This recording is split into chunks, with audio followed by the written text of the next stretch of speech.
List of prisoners executed in 2025. These men have been on death row for years. Some hoped that the day of execution would never come. However, fate can be unpredictable. In 2025, a list of death row inmates was finally sent to face a waking nightmare, their own execution. This is the story of the horrific crimes that sent them to death row, their final words, and their last meals before they were sent to the execution chamber.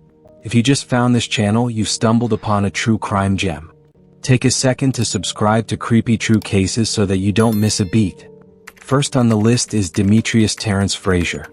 Oftentimes, death row inmates spend years in custody before the sentence is carried out. Frazier had one of the longest records, waiting over 3 decades before the state of Alabama finally decided it was time to carry out his sentence. The method of execution, however, was crude and unusual. It all began in 1991, when a 19-year-old Demetrius Terrence Frazier decided to burgle an apartment that belonged to 41-year-old Pauline Brown somewhere in Birmingham, Alabama. He robbed the homeowner at gunpoint, SA'd her. He then unalived her with a close-range shot to the head. As gruesome as it was, this wasn't the only crime tied to him.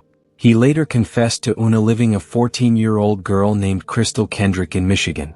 Frazier was convicted of capital murder and was sentenced to death. However, due to appeals and other delays, he got more time than most people on death row. In 2025, his execution date was set.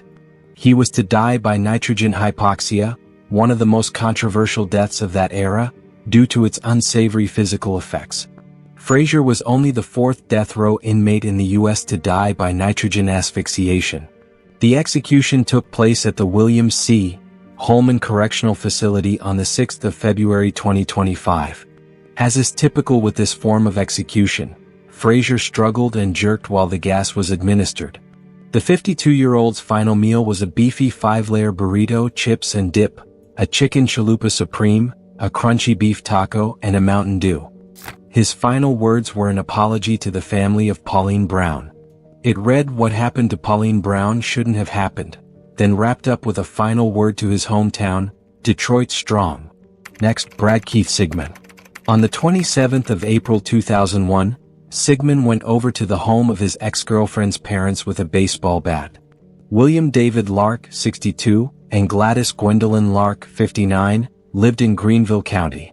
There is no information on their role in Sigmund's relationship with their daughter, but after the romantic relationship went sideways, Sigmund made a decision that sealed his fate. Sigmund arrived at their home that afternoon and proceeded to hit the couple repeatedly with brute force until they lay lifeless inside their home. Sigmund also tracked down his ex-girlfriend and kidnapped her, but she eventually escaped and alerted the police. It took 11 days to find Sigmund. In 2002, he was convicted of 2-count murder and burglary. He was sentenced to death and remained on death row until 2025. He was to be executed by firing squad, a method that had to be reauthorized due to the shortage of lethal injection drugs and the absence of other modern execution methods. Despite legal controversies, Sigmund was executed on the 7th of March 2025. On that day, he was strapped to a chair with a target on his heart. 3 prison staff was selected from the Broad River Correctional Institution, Columbia. Once the sign was given, the volunteers aimed at his heart, and he was pronounced dead at 6:08 p.m. Sigmund's final meal included a bucket of Kentucky Fried Chicken, mashed potatoes with gravy, green beans, cheesecake, biscuits, and sweet tea. Before his death, Sigmund, who claimed to have become a dedicated Christian, made a general statement, appealing to Christians to work together to end the death penalty. In one of his statements he said, "I want my final statement to be one of love, calling on fellow Christians to help put an end to the death penalty." He argued that modern society should be built on rehabilitation, not retribution. Next, Marion Bowman Jr. It was mid-2001, a 21-year-old lady named Candy Martin went missing. Days later, investigators found a body that was badly burned to a crisp. It caused major panic in Dorchester County, and in just days the police narrowed down the suspect. Although there was no DNA sample, no witnesses, and no forensic evidence implicating Bowman, investigators arrested him in 2002, based on the testimonies of those who knew him. The defense argued that there was no proof, but prosecutors maintained that those around him knew him well enough and would never testify if there weren't elements of truth. 44-year-old Bowman pleaded not guilty, but was sentenced to death. In January 2025, Bowman's final meal was served. He asked for chicken wings, German chocolate cake, fried seafood, banana pudding, onion rings, and fruit juice. Bowman remained adamant to the last minute, refusing to apologize. He insisted that he was innocent, saying, "I did not kill Candy Martin."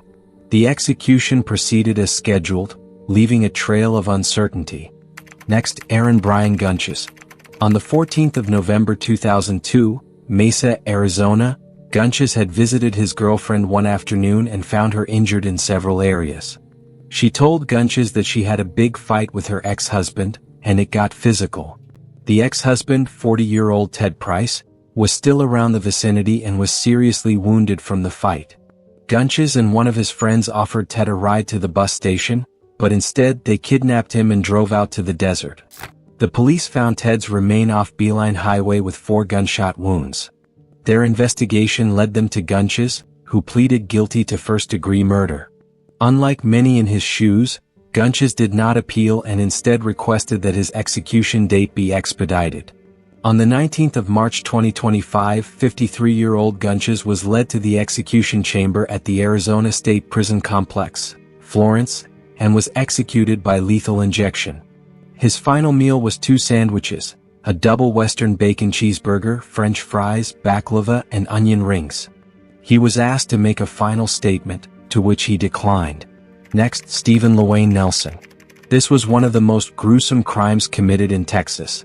It happened in the most unexpected places, inside a church.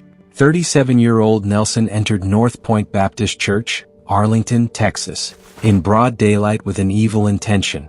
He came to steal valuables, but when he ran into the associate pastor, Clint Dobson, he made a life-altering decision. Nelson attacked the 21-year-old and beat him till he was unconscious.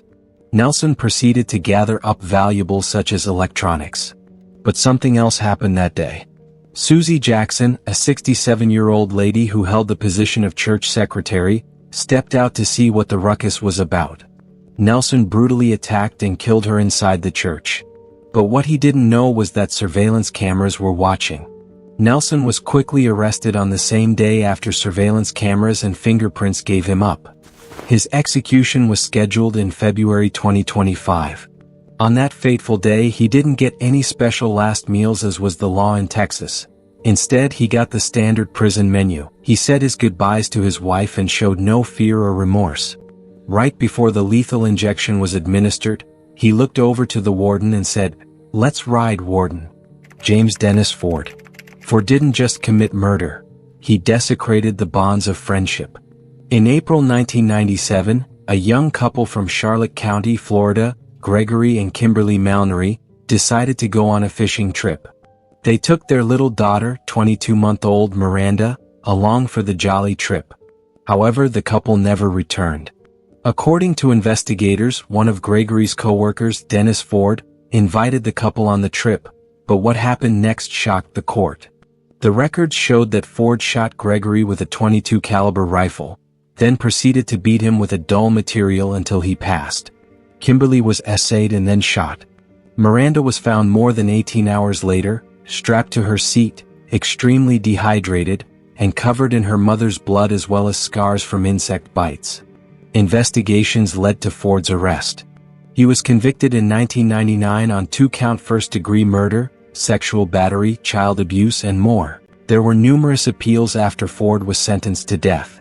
The defense argued that he had a very low IQ and was therefore unfit for trial. However, none of the appeals were considered. On the 13th of February 2025, Ford faced execution by lethal injection. He was pronounced dead at 6:19 p.m. at the Florida State Prison in Rafford.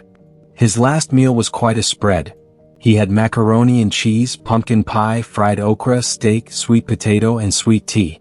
As far as final words go, Ford had no words for the audience. He refused to give a final word and took silence with him to the grave. It was later discovered that he left a note with final written words, which read, "Hugs, prayer, love. God bless everyone." What are your thoughts on death sentences? Do they truly serve justice, or is there another way? Let us know in the comments. Be sure to like, subscribe, and turn on notifications. Thanks for watching.